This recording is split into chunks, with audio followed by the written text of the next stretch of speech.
and wished I had thought of it earlier. Have you accidentally locked a small white kitten in your garage or outhouse? He disappeared on Saturday night and hasn't been seen since. Would you please check? I added my address and telephone number and ran off 150 copies. By lunchtime, I had pushed 132 of them through letterboxes, some of which I never knew existed, and then I waited. I couldn't think of anything else to do. The response wasn't overwhelming, but then we only needed one reply. We had two.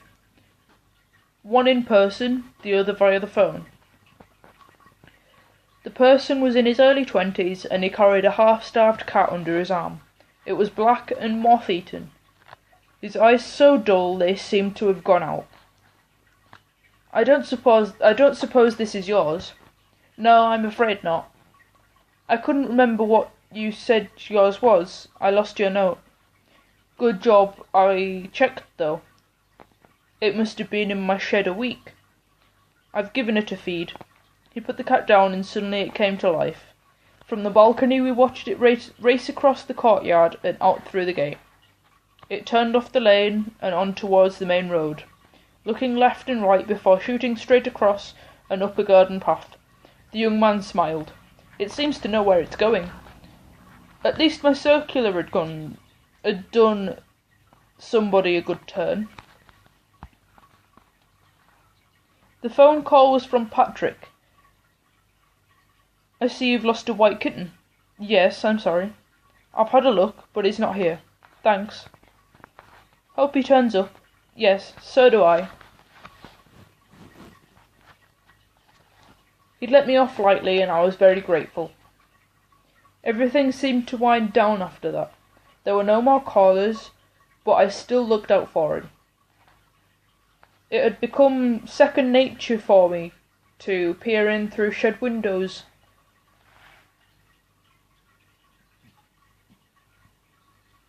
and open gates as I walked. Nick came home for one weekend, and then another. Aileen and I worked hard on our books, and life returned to normal, except that very half hour or so I took a stroll to the back door to see if Thermal had arrived home unannounced. You should have given him a key, Aileen told me. And yet, if I happened to delay one of my checks for more than 5 minutes, Aileen would be off across the hall to pull open the door and rattle my eardrums with her whistle. She had hauled his litter tray down to the cellar, where it wouldn't be a constant reminder. The kitchen seemed much larger without it, and one day, perhaps, when the memories weren't so sharp, we could convert it into a jacuzzi. I opened a cupboard one morning and noticed that his vast stockpile of whiskers had disappeared. I gave it to Mrs. Barraclough? Probably Barraclough.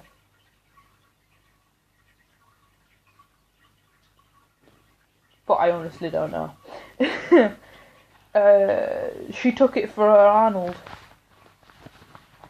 I assumed that Arnold must be Mrs. Barraclough's cat, but knowing Mrs. Barraclough, it could have been her husband.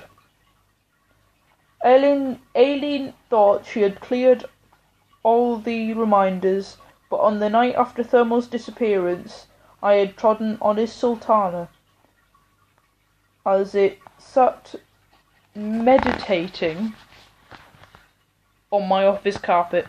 It was miles away, warming itself by the fan heater. I apologised, gave it the kiss of life, and pumped it back into some sort of shape. It was now under intensive care in a matchbox by the ashtray on my desk.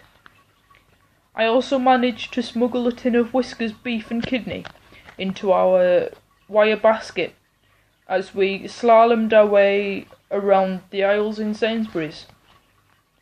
You never know. Miracles do happen. At home, Aileen plucked it out of the carrier bag and tried to make sense of the label. She peered at it, the tip of her nose nuzzling the tin. What's this? Stewing steak. I thought I could do something interesting with it in an emergency. Oh.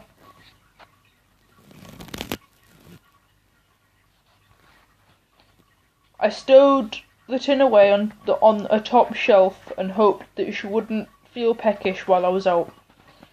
On his final night in England, we took Nick over to the Lodge Hotel at Birkby for a meal.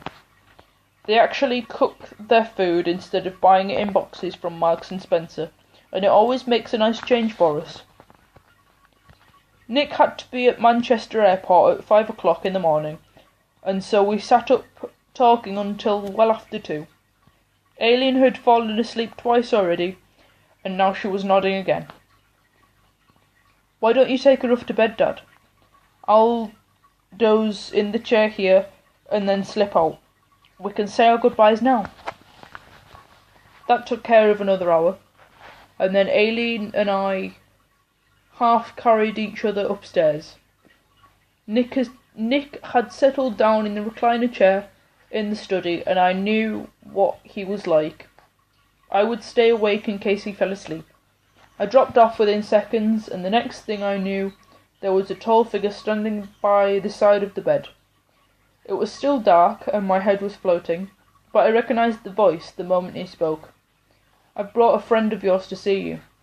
I reached out and switched on the bedside light, and then Nick leaned forward and placed a scruffy kitten on my chest. Its earnest little face looked as though it had been dabbed with warrior paint, and it seemed to be wearing a small combat jacket, camouflaged with streaks of oil and grease. Thermal? The kitten took a pace forward and fell over. I put a hand either side of him to help him to his feet, and they nearly met through the thin body. "Where have you been?" From somewhere deep inside his motor started running, and with a purr that was much stronger than he was.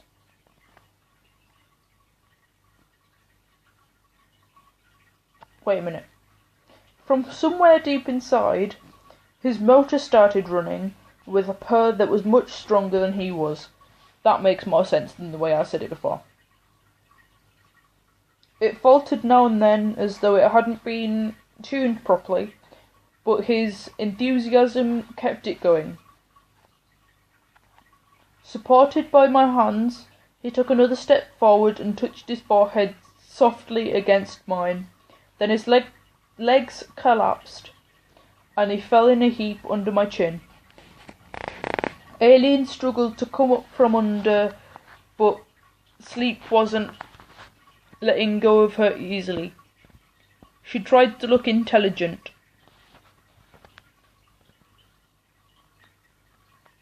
"Is this the, have you, she asked, failing miserably. "It's Thermal, love. He's come back." She needed a little more time, and so I turned to Nick, who, from his great height, was looking down on the scene like some benign uncle. God, I love that word. Benign. So weirdly spelt.